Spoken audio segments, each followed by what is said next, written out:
사랑은 오래 참고, 사랑은 온유하며, 시기하지 아니하며, 사랑은 자랑하지 아니하며, 교만하지 아니하며.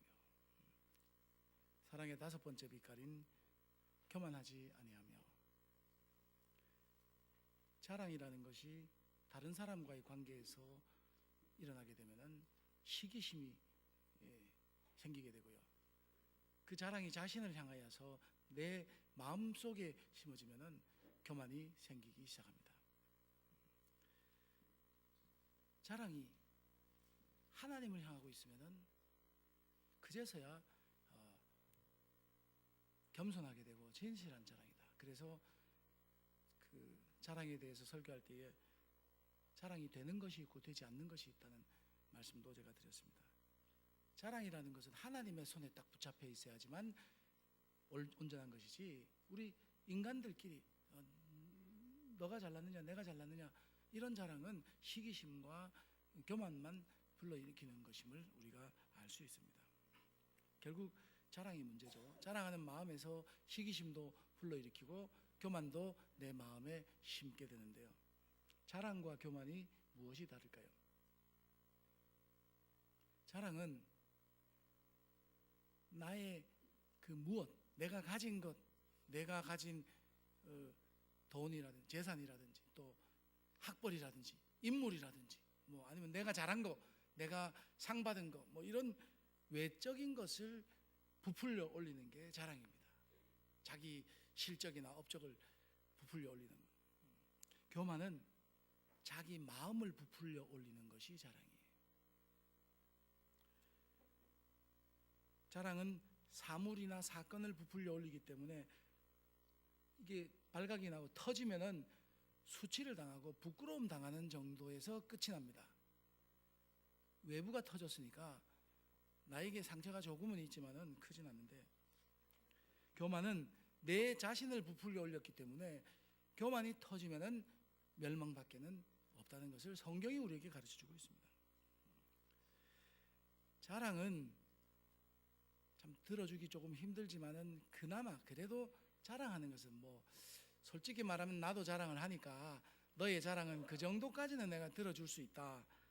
참아줄만 하고 들어줄만 하고 또 좋게 생각하면은 사랑하는 사람이 자랑을 막 하면은 애교로 이렇게 봐줄 수도 있을 것 같아요. 왜냐하면 사랑하기 때문에 다 용서가 되지 않겠어요? 그런데 아무리 사랑해도 이게 오만하고 교만하면은요 도저히 참아줄 수가 없어요. 이거는 견딜 수가 없고 역겨워서 이거 도대체 함께 할 수 없는 것이 교만이라는 것을 알 수 있습니다. 잠언 18장 12절에 사람의 마음의 교만은 멸망의 선봉이요 겸손은 존귀의 앞잡이니라. 모든 것이 하나님께로 났다는 것, 내 자랑도 하나님과 연관이 되어 있다는 것을 깨닫는 것이 겸손이고요, 내가 겸손할 때에 비천해지는 것이 아니라 하나님께서 존귀하게 만드신다. 그런데 내가 교만하고 거만하고 내가 이렇게 그렇게 하면은 존귀하게 되는 것이 아니라 비참하게 될 뿐이에요. 왜냐하면 멸망의 선봉이기 때문에 제일 먼저 고꾸라지는 사람이, 멸망당하는 선봉이 교만한 사람입니다. 사랑하는 자마다 하나님으로부터 나서 하나님을 알고 사랑하지 아니한 자는 하나님을 알지 못하나니 이는 하나님은 사랑이심이니라. 요한일서 4장 7절 8절 말씀입니다. 사랑이 있으면 교만할 수 없고 사랑이 없으면 교만하지 않을 수 없습니다. 그래서 사랑은 교만하지 아니하며 다섯 번째 사랑의 빛깔로 우리에게 소개하고 있습니다. 교만으로 자기를 하늘에까지 높일 수 있을까요? 스월에까지 낮아질 뿐입니다. 교만으로 자신의 존재를 더 가치 있게 만들 수 있을까요? 교만한 사람, 제가 시편 124편에 있는 말씀을 이렇게 이렇게 제가 송영으로 읽었는데, 안일한 자의 조소와 교만한 자의 그 멸시가 우리에게 넘칠 뿐이에요. 교만한 자를 좋아하는 사람은 아무도 없어요. 조롱거리, 손가락질밖에 당하는 것이 없습니다. 자기 자신만 몰라요. 내가 교만하면 다른 사람이 다 나를 욕한다는 것을 교만하면 모른다는 거죠. 교만한 사람의 생각대로 정말 자기가 잘났고 잘하고 다른 사람과 나는 다른 존재일까요? 이 세상에 다른 존재로 태어난 사람이 누가 있겠습니까? 교만은 자신을 가장 비참하게 만들고 가치 없게 만들고 가장 못난 사람으로 만드는 것이 교만입니다. 절대 교만하면 안 돼요. 성경의 여러 인물 중에 넘어진 사람 보면은 교만한 사람이 꼭 넘어졌어요. 처음에는 겸손하다가 사울 왕이 그랬죠. 그 다음에 교만해지니까 넘어지고 그랬어요. 하나님께 돌아온 사람은 그나마 하나님께서 마지막 그의 겸비함을 보시고 겸손함을 보시고 다시 회복시키는 것을 볼 수 있습니다. 교만한 인물 중에서 잘된 사람이 한 명도 없어요. 교만은 가는 길이 정해져 있다. 이것이 성경이 우리에게 가르쳐주는 진리입니다. 어떤 사람이 교만한 사람일까요? 콧대가 높은 사람. 콧대가 높아가지고 도저히 다른 사람을 너무나 무시하고 막 그러는데, 또 눈이 높은 사람, 말을 함부로 하는 사람, 그 사람 옆에만 있으면 말 때문에 상처를 받아가지고, 아니면 외모가 너무 잘생긴 사람 교만할까요? 가진 게 많으면, 배운 게 많으면 교만할까요? 이런 것들은 그 교만으로 인해서 나타나는 현상들이에요. 그 근본이 무엇이냐? 마음에 있는 교만의 근본이 무엇이냐? 자신을 몰라서 교만하다는 거예요. 자신에 대한 무지가 교만이 그 근본입니다. 자기에 대해서 너무 모르는 거예요. 자기에 대해서 잘 아는 것 같은데 자기에 대해서 전혀 모르기 때문에 교만해지는. 교만을 크게 둘로 나눌 수 있는데, 타인에 대한 멸시와 정죄의 교만이 있고요. 그거 뭡니까? 다른 사람 무시하고 손가락질하고 욕하고 내 시각으로 볼 때 다른 사람, 마음에 드는 사람 아무도 없는 것이 타인에 대한 정죄의 교만입니다. 말만 하면은 사람을 무시하고 그런 분이 있잖아요. 이게 타인에 대한 정죄의 교만입니다.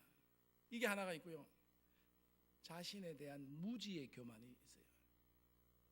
뭘 모르면서 막 천방지축처럼 날뛰고요. 자기 자신에 대해서 자기는 똥이 묻었는데 겨묻은 개를 나무라고 있는 거예요. 그게 자기를 모르기 때문에 그런 거 아니겠습니까? 이걸 하나로 딱 묶으면요, 결국 교만이라는 것은 자기 자신에 대해서 무지하기 때문에 안하무인이 되고 함부로 대하고 타인에 대한 정죄의 교만이 나온다는 것을 알 수 있습니다. 교만에 빠지면은 자기 자신을 볼 수가 없어요. 왕들을 보면은 그렇습니다. 왕이 백성을 잘 다스리고 나라를 바르게 이끌어야 되는데 교만에 빠지면은 충신들의 이야기가 귀에 들어오질 않아요. 눈에 보이질 않습니다. 자신을 볼 수 없기 때문에 결국은 백성들에게 아주 무자비한 학정을 가하고 그렇게 아주 폭군이 되는 거 아니겠습니까? 또 이 교만한 사람들의 특징, 자기를 모르는 사람들의 특징이 뭐냐면 잘하면 다 자기가 잘한 것이고 못하면 다 조상이 못한 거예요. 항상 그렇습니다. 자기 자신은 다른 사람에게 얼마든지 교만할 수 있는데, 그리고 못된 짓을 할 수 있는데 다른 사람은 나에게 그러면 절대 안 되는, 이게 교만한 사람들의 특징입니다. 거짓말 잘하는 사람이 거짓말에 잘 속을까요? 안 속을까요? 거짓말 잘하면은 잘 안 속을 것 같은데요, 거짓말 잘하는 사람이 잘 속습니다. 남을 공격하는 사람이 공격을 잘 당할까요? 안 당할까요? 남을 공격하는 사람은 공공의 적이에요. 그렇기 때문에 전부 다 자기 원수입니다. 가장 쉽게 공격을 받고 많은 공격을 받기 때문에 멸망하는데 제일 먼저 멸망당하게 된다는 거죠. 사람들이 자기 자신에 대해서 잘 아는 것 같지만 정말 잘 모르는 거예요. 어떤 사람을 보고, 개인주의적인 사람을 보고 그렇게 저 사람은 너무 개인주의라서 자기밖에 모른다. 저는 그 말대로 자기라도 좀 알았으면 좋겠어요. 개인주의나 이기주의는 타인에 대해서도 무관심하고 잘 모르고 그냥 함부로 말을 하지만은 자신에 대해서는 전혀 모르는, 자신에 대해서 조금이라도 알았다면은 다른 사람에게 대해서 그렇게 심한 그 교만의 말이 나오지 않은, 그 무자비한 정죄가 나오지 않을 겁니다. 자기 자신에 대해서 모르기 때문에 다른 사람을 무시하고 그런 정죄의 교만도 나온다는 거죠. 그래서 교만은 타인에 대해서 무관심하기 때문에 심한 말과 정죄가 나오고요, 자기 자신에 대해서 무지하기 때문에 그 무지한 교만에 빠질 수밖에 없다. 내가 어떤 존재인지 잘 몰라요. 내가 어떤 가치가 있는지 모르는 사람이 교만한 사람입니다. 이런 것 자체를 생각하기 싫어해요. 아, 목사님 너무 귀찮아요. 그런 거 생각하면 뭐합니까? 그냥 오늘 하루 먹고 놀고, 그리고 오늘 그냥 내 즐거운 거 하고 아무 생각 없이 좀 나를 내버려 두세요. 왜 그렇게 복잡하게 자꾸 생각하게 만드십니까? 생각하는 것 자체를 싫어하는 거예요. 안 하는 것.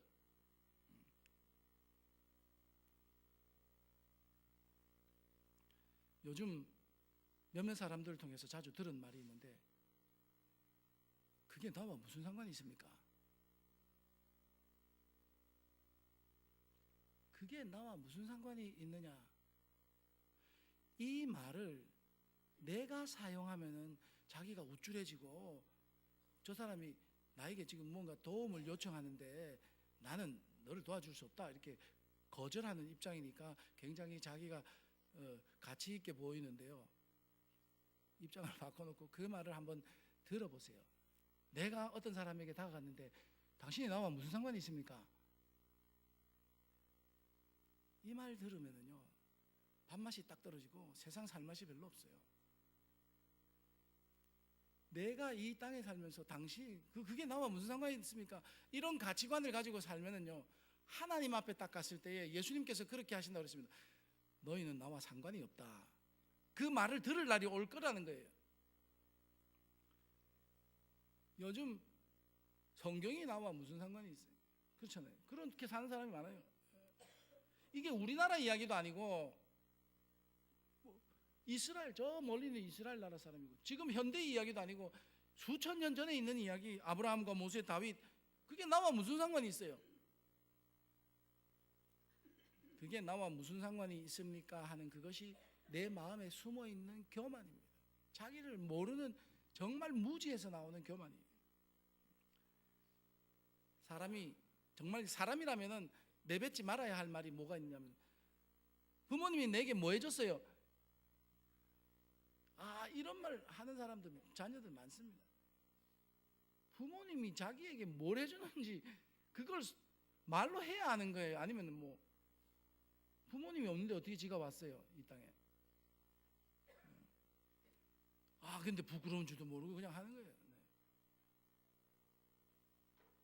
그게 나와 무슨 상관이 있습니까? 이 말을 했다는 그 자체가 자기 자신은 너무나 무가치하고 아무 쓸데없는 존재라는 것을 이야기하는 거예요.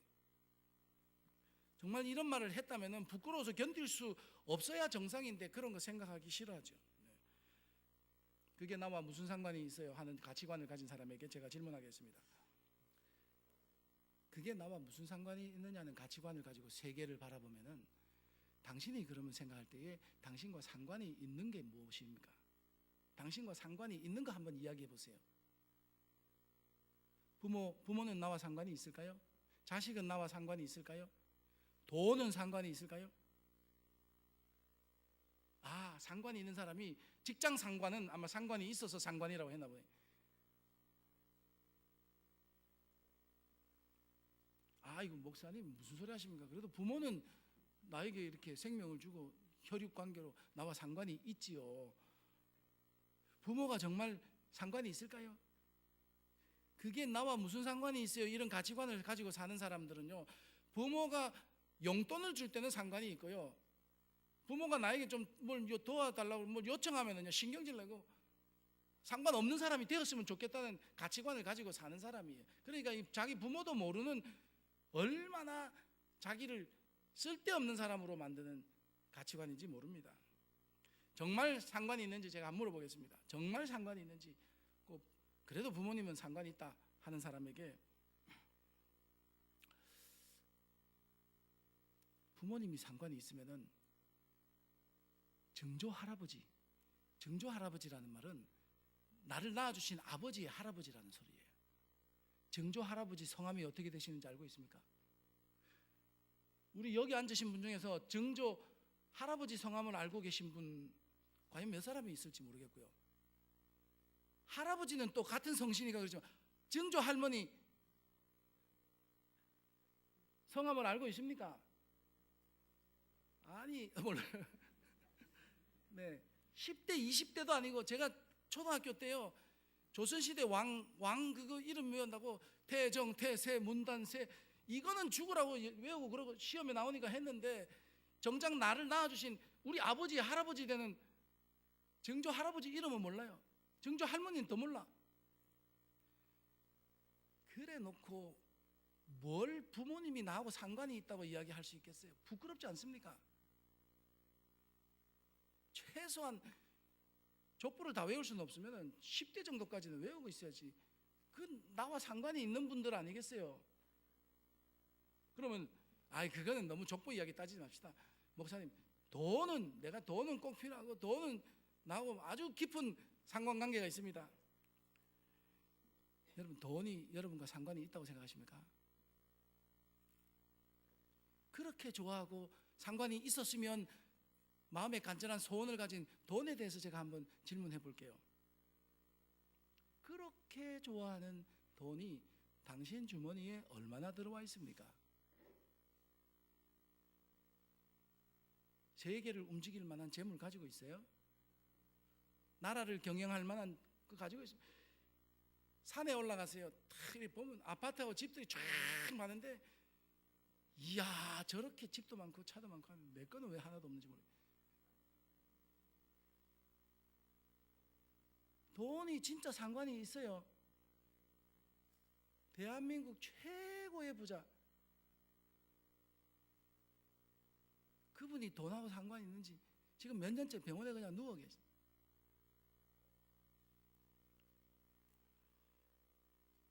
이상하게 나는 돈을 상관이 있다고 생각하고 나는 돈을 좋아하는데 돈은 나에게 전혀 상관이 없다고 자꾸 이야기하고 돈은 나를 전혀 안 좋아하는지 내 주머니는 안 들어와요. 이게 뭐 같아요? 사랑하는 사람에게 바람 맞은 거하고 똑같은 거예요. 나는 좋아해서 막 따라다니는데 그 사람은 자꾸 싫다고 도망가는 거예요. 그게 스토커지 무슨 관계가 있는 사람입니까? 돈이 나와 상관이 있다고 생각하면은요 스스로 비참한 꼴밖에 안 나는 거예요. 차라리 상관없다고 생각하세요. 상관없다고. 그게 훨씬 마음이 편하지 않습니까? 그게 나와 무슨 상관이 있느냐 이런 가치관을 가지고 보면은요 이 세상 만물이 나와 관계가 있는 게 아무것도 없어요. 아무것도 없습니다. 진짜 부모도 형제도 뭐도 필요 없어요. 나와 무슨 상관이 있는데. 이게 자기를 높여주거나 자기를 정말 이 사람은 유용한 사람, 유익한 사람, 이 사람은 정말 훌륭한 사람이다 그렇게 만들어주지 않습니다. 자기를 얼마나 비참하게 만드는 말인지를 알고 사용해야 되는데 그걸 모르고 그냥 막 사용하는 거죠. 이 교만의 시각을 버리고 하나님의 시각, 사랑의 시각인데 사랑은 교만하지 아니하며 사랑의 시각으로 딱 바꾸어서 세상 만물을 보면은요 하나님의 사랑의 시각을 보면은 들에 난 풀 한 포기 꽃한 나무 한 그루 흘러가는 물 이게 지금 물이 담겨 있는데 이 물이 어떻게 하다가 이 자리에 올라와 가지고 나하고 이렇게 상관을 맺어서 제가 감기가 걸려 가지고 물을 좀 마셔야 되는 거예요. 이게 어디 한강에서 생긴 물인지도 모르겠고 여기 안에 있는 공기가 세상 어디를 떠돌다가 내 코에 들어왔을까요? 사랑의 시각을 가지고 보면은요, 모든 것이, 사물 모든 것이 다 나와 상관이 있는 거예요. 나에게 도움을 주는 것도 있고요, 또 나의 도움을 필요로 하는 것도 있고, 서로 사랑하면서 마음을 같이 할 수 있는 거예요. 교회, 여러분, 성경이 상관이 없고 하나님이, 예수님이 나와 상관이 없는데 이 자리는 뭐하러 와 있습니까? 상관이 없는데 왜 상관없는 행동을 하고 있습니까? 그러나 하나님이 나를 불러주셨고 하나님이 나를 사랑하시기 때문에 내가 이 자리에 와 있는 사람은, 이게 사랑의 시각으로 보면은요, 이 자리에 와 있고 이 시간 하나님께 예배 드리는 것이야말로 너무나 소중한 시간입니다. 왜냐하면 나와 상관이 있는 정도가 아니라 너무나 밀접해, 뗄래야 뗄 수가 없는 거예요. 나비 효과라는 걸 잘 압니다. 뉴욕에서 나비가 날개짓을 하면요, 북경에는 태풍이 분다고 합니다. 이 이론은 세상의 모든 만물들이 다 상관관계를 가지고 있음을 밝히는 이론이에요. 그게 과학적인 이론입니다. 자동차 부품이 수만 가지가 있는데 상관없는 부품이 아무것도 없어요. 내 몸에 수조의 세포가 있는데 내 몸에 있는 그 세포가, 상관없는 세포가 아무것도 없어요. 하나님께서 우주 만물을 지으실 때에 모든 것이 상관 있도록 지으셨어요. 하나님께서 나를 이 땅에 보내실 때에 아무 상관없이 그냥 확 집어 던지듯이 그렇게 보내신 게 아니에요. 너의 사명이 있고 너의 역할이 있고 상관이 있기 때문에 나를 보내셨습니다. 나를 이 땅에 존재하게 한 우리의 조상, 고조 할아버지나 증조 할아버지 성함조차도 나는 모르고 살고 있지만 그분들이 나와 상관이 없다고 이야기할 수 없는 것과 마찬가지로 나와 전혀 상관이 없어 보이는 수천 년 전에 우리나라 사람도 아니고 이스라엘 사람이고 믿음의 조상이 되는 아브라함이나 또 이스라엘의 구원자가 되었던 모세나 메시아의 조상이 되었던 다윗이나, 그것을 내가 알게 된 것이 그냥 우연히 그냥 지나가다가 알게 된 것일까요? 나와 얼마나 상관이 있는지를 알아야 합니다. 가난과 질병으로 신음하는 지구촌의 사람들, 아프리카 사람들, 나와 아무런 상관이 없다고 보십니까? 아프리카는 너무 머니까 또 우리가 실감이 나지 않는다면요, 산불로 고통당하는 강원도 주민들 정말 나와 상관이 없을까요? 독재에 시달리는 북한 주민들 한번 해보세요. 입장이 바뀌어서 내가 나의 도움을 조금 필요로 할 때에 그게 나와 무슨 상관이 있습니까? 이렇게 이야기했다면은, 내가 도움이 필요할 때에 간절하게 도움을 구할 때에 당신은 나와 상관이 없으니까 안 도와줘도 됩니다, 그렇게 말할 수 있습니까? 교만한 사람은 자기가 조금 도와줘야 할 위치에 있을 때만 나와 무슨 상관이 있습니까? 이런 말을 하고요, 자기가 도움을 필요로 할 때에는 모든 사람이 다 자기를 도와줬으면 좋겠다, 이런 생각을 가지고, 그게 이기적이고 교만한 마음입니다. 얼마나 자신을 보지 못하고 자신을 모르는지 깨달아야 합니다. 그리고 그 교만이 나를 비참하게 만든다는 것을 빨리 깨달아야 돼요. 그래야지만 버릴 수 있습니다. 이 세상에 아무런 상관이 없이 그냥 뚝 떨어져서 왔다가 100년도 못 되는 인생을 살다가 그냥 한 줌의 재로 변해버리는 것이, 그게 인생이 아니에요. 하나님은 우리를 그렇게 창조하지 않으셨습니다. 하나님께서 우리를 지으시되 하나님의 형상대로 존귀하게 우리를 창조하셨고요, 하나님과 동행하도록 매우 밀접한 인생의 경로를 하나님께서 예정하신 거예요. 우리가 타락했을 때에도 하나님께서는 관계를 딱 끊어버리면 되는데, 정말 하나님께서 상관없는 표정을 지으시면 그것으로 딱 끝나는데, 범죄했을 때에는 그 아들을 보내셔서 내가 너희를 자녀로 받아준다, 하나님 나라의 상속자가 되게 한다. 우리가 범죄했을 때에 하나님을 믿고 예수 그리스도를 통해서 하나님께로 돌아오면은요, 처음 지었을 때보다도 더 끈끈한 과 더 튼튼한 관계로 하나님께서는 우리에게 관계를 가져주셨어요. 하나님께서는 한 번도 우리에게 너는 나와 상관이 없다. 그게 나와 무슨 상관이 있느냐? 이런 말씀을 하시지 않는 하나님이십니다. 나의 교만한 마음이 하나님 나와 무슨 상관이 있어요? 일심교회와 나와 무슨 상관이 있어요? 내 형제, 내 부모 나와 무슨 상관이 있어요? 이런 말을 하게 하고 이런 존재로 나를 전락시켜 버린다면 너무나 쓸모없는 인생을 살아가고 있는 거예요. 이것이 바로 멸망이 아니고 무엇이겠습니까?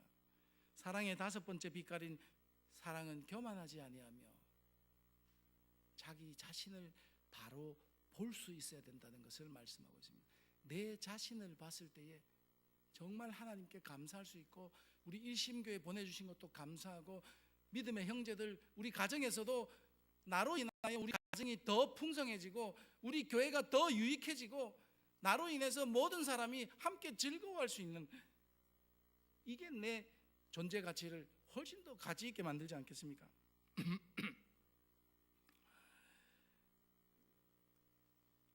마귀가 우리의 눈에 그 교만이라는 콩깍지를 씌워가지고 다 볼 때 나와 상관이 없어 보이고 그렇게 보이게 만드는 거예요. 이 교만의 콩깍지를 빨리 탁 떼어내면은 하나님이 우리를 왜 지으셨고 이 천하 만물이 다 상관이 있고 나를 왜 보내셨고 내가 무엇을 해야 되는지, 그때 나를 깨닫게 되고요, 세상을 바르게 볼 수 있게 되고 하나님을 발견하고, 그게 바로 이 부활하신 예수님을 못 알아보고 있다가 그 영안이 열려서 예수를 바라볼 수 있는, 그게 진정한 믿음의 모습이 되는 줄로 믿습니다. 이것이 우리의 존재의 의미고 가치예요. 사랑은 교만하지 아니하며. 기도하겠습니다.